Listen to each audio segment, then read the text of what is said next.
Ito si Congressman Ungab.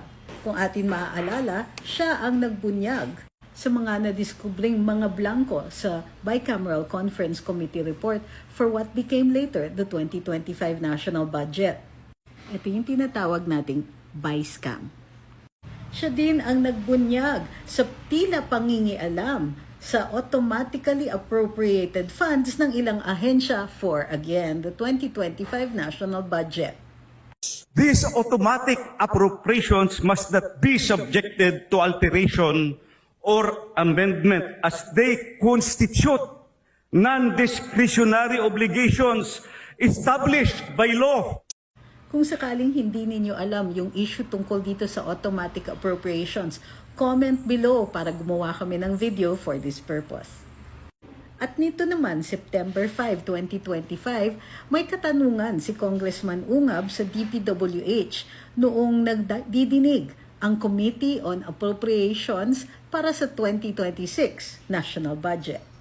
Anong nangyari sa big ticket, high impact flood control projects that were funded by ODA? Ipinaliwanag muna ng DPWH. All these projects can really give a high boost to the economic development of the country. Maliwanag na ayon sa DPWH, ang mga big-ticket items na ito ay mahalaga hindi lang para sa ekonomiya, ngunit sa pagpuntirya rin sa mga problema natin sa flood control. Pinaalala din niya na may mga obligasyon tayo under these soft loans or grants. At kung sakaling hindi tayo sumunod sa kasunduan, katulad ng pagdidelay ng mga proyektong ito, maaaring may pananagutan tayo under the agreements. But more than that, sa pagtatanong ni Kong Ungab, mayroong mga lumabas. Nadiskubre at inamin naman ng DPWH na in 2024, nilaan na sa National Expenditure Program ang loan proceeds na ito at kasama na ang GOP or Government of the Philippines counterpart. Ang total budgetary allocation noong 2024 ay 21.6 billion pesos.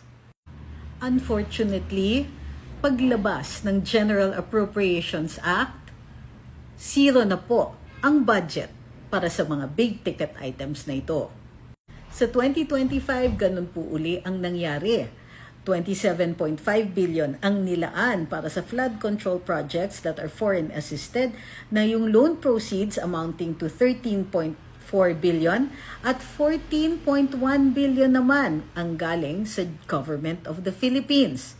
Matapos ang pagsisiyasat at deliberasyon, matapos ang General Appropriations Bills at Bicameral Conference Committee, under the GAA, ang 27.5 billion naging 9.2 billion na lang, or a decrease of 67%.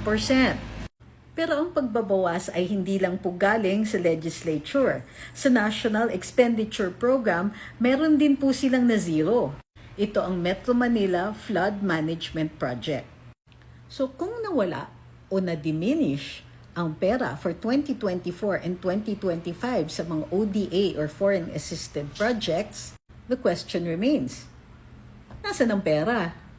Nang siyasatin ni Congressman Ungab ang mga budget, tila nakita na lumaki ang mga allocations para sa mga congressional districts for flood control. Sa madaling sabi, mukhang chinap-chap ang budget para dito.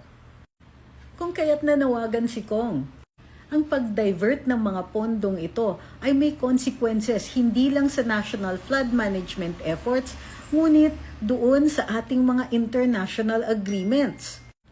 And finally, ayon kay Congressman Ungab, ang nagbawas ng pera para sa mga flagship projects na ito ay walang iba kundi yung House Small Committee.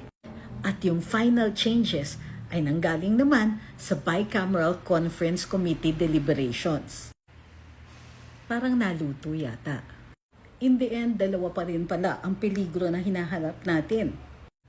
Baha at magnanakaw. Ito ang Luminous. Follow for more.